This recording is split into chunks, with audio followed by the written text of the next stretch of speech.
Hey runners, in this episode, I'm covering 3 hacks for your nutrition that could replace all that confusing advice you're bombarded with on a daily basis. It took me a few years to stumble on these, but these hacks are so simple, all of us can use them, whether you're a meat eater or a vegetarian. Hi, welcome to the Forever Runner podcast. I'm your host, Herb the Forever Runner. I'm a heart attack survivor, ultra runner, and longevity coach, and I help runners in their 50s, 60s, and 70s effortlessly run stronger without injury so we can all enjoy more freedom, independence, and vitality as we age. So there's so much conflicting information about nutrition, drastic diets, food restrictions, and those magical supplements. It's a wonder we're still alive. It can be very frustrating when after trying everything, you feel still like you're overweight and don't have energy during the day. Well, I struggled with that, but over the past years, I finally settled on 3 simple hacks that are easy to follow and will get you going in the right direction, whether you're a meat eater or a vegetarian. So let's get to it. So, hack number 1 is eat within a 12-hour window. So, where does that come from? Well, first, let me explain a little bit how your stomach works. So, when you eat a large meal, let's say you eat dinner, then, obviously the food goes down into your stomach, and that's where the stomach acids and the enzymes break the food down, and then the muscles in your intestines contract and start to move the food down through the process. So this whole digestive process can take up to like 5 hours. And the reason I'm talking about a 12-hour window is when you go through that digestive process at the end of the day, your stomach lining has been damaged, and just like the other organs, your brain and your muscles, your stomach needs time to rest and repair. So uh, that happens when we sleep. So when we go to sleep, that's when your brain goes through the process to repair itself. That's when your muscles go through the process to repair themselves. And the same thing goes with your stomach lining. And the thing about it is, it has to repair or replace something like 7 to 10% of the cells in the stomach lining. So you can picture this kind of like a cobble road where after a day's use, a few of the cobbles get broken or get tossed out. So the stomach the stomach needs time to repair and replace, all those missing cobbles. And that takes time. That takes 7 or 8 hours. So when you start adding these things together, what the math does is you eat a big meal. There's 5 hours for digestion, and then ideally you want 7 or 8 hours to allow time for uh, for the repair of the stomach lining to get ready for your next day. So if you subtract that from 24 hours, that leaves you about a 12-hour window that you should be eating in. So an example of this would be you would start your day by eating at 6 o'clock, and then you would finish your eating at 6 o'clock at night. And this would give that time for that final digestion, and then that long recovery and repair time that your stomach needs to get ready for the next day. So the important thing is this whole process is triggered by two things. One is that you're fasted, and the second is you're in a deep sleep. So if you eat something just before you're at bed, that's going to delay uh, that growth hormone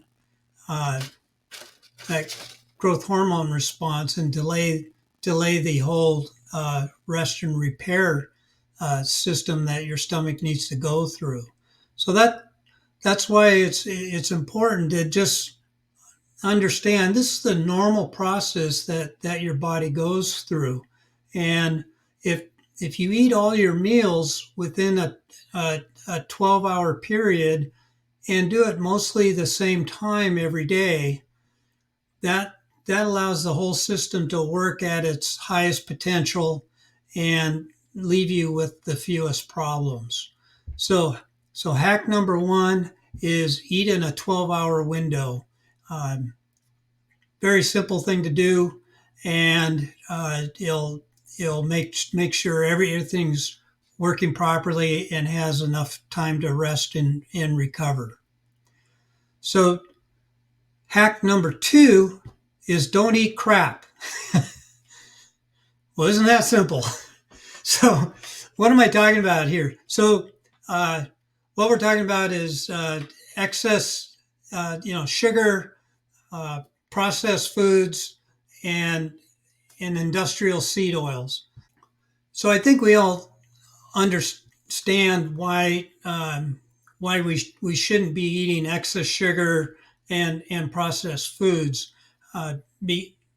because they just lead to carb dependency, which damages our insulin response, and it leads to a reduction in your ability to burn fat for fuel, and it just gets you into this carb dependent cycle where your body is craving that sugar response, rather than getting the full nutrients it wants. And with seed oils, that's a highly processed substance that goes in your body, and it isn't necessarily recognized as food. So when that gets into your cells, that can disrupt the metabolism of your cells and create damage. So there's real no benefit to eating sugar, processed foods, and these harmful seed oils. So just count that as crap and don't eat it. And and this goes whether you're a meat eater or a vegetarian. There's examples of this throughout all the food out there available to us. So just focus on nutrient dense whole foods. It's pretty simple, and some of you might not like this, but some of the most nutrient dense foods, number one is liver. But you can get liver in a dehydrated form. I've put it in my morning smoothie before, but things like liver, grass-fed beef, wild caught fish, those are all great foods. And then obviously your leafy green vegetables, colorful vegetables, and there's a whole list of foods that you can eat that don't really need to be processed. So the hack number two is just eliminate the sugar, highly processed foods, and seed oils from your diet. You'll notice a huge difference if you are carb dependent and relying on these foods. And it's fairly easy to switch over to more of a whole food diet, whether you like to eat meat or you're a vegetarian. Either way, give that a go. Okay, and then hack number 3 is focus on protein. So for us, we're older runners. We're active people, and if you're out running during the week and you're doing your 2 resistance training uh, sessions a week, you need additional protein to support your muscle mass. Because as you know, as we get older, we have to work at maintaining that muscle mass at so that or even build muscle mass as we get older, because that's one of the cornerstones of health as you get older is being able to move and have that independence and functionality even in your 80s and 90s, and muscle mass is the key. So you need to fuel that, and you need to be taking in at least 100 grams of protein per day, and ideally 1 gram per body weight. So this is done just over that 12-hour period. Just take in 3 or 4 servings of protein, 30 or 40 grams at a time over the period of the day, and you can meet that goal. And there's a lot of different sources of protein. Obviously, you got the fish and the meats, things like that. And if you're a vegetarian, just take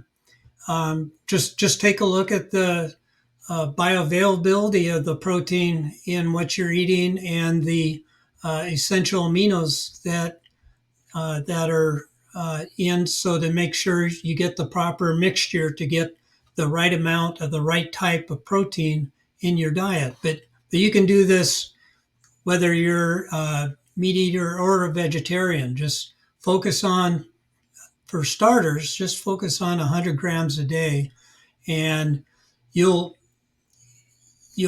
be more satiated in your meals, because that's what protein does. It satiates your appetite compared to what carbs do, and at the same time you'll be providing those building blocks that your body needs to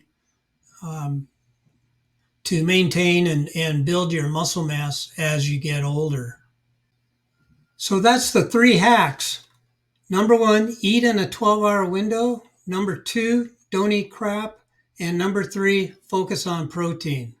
So let me know what you think in the comments. And one thing I want to add is, I cover a lot in this podcast, and I have over 60 videos on YouTube.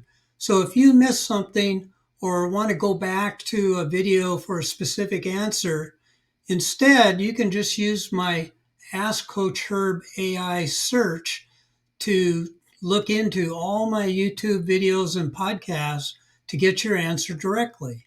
So just click on the link in the description to try it out, and I'll see you on the next show.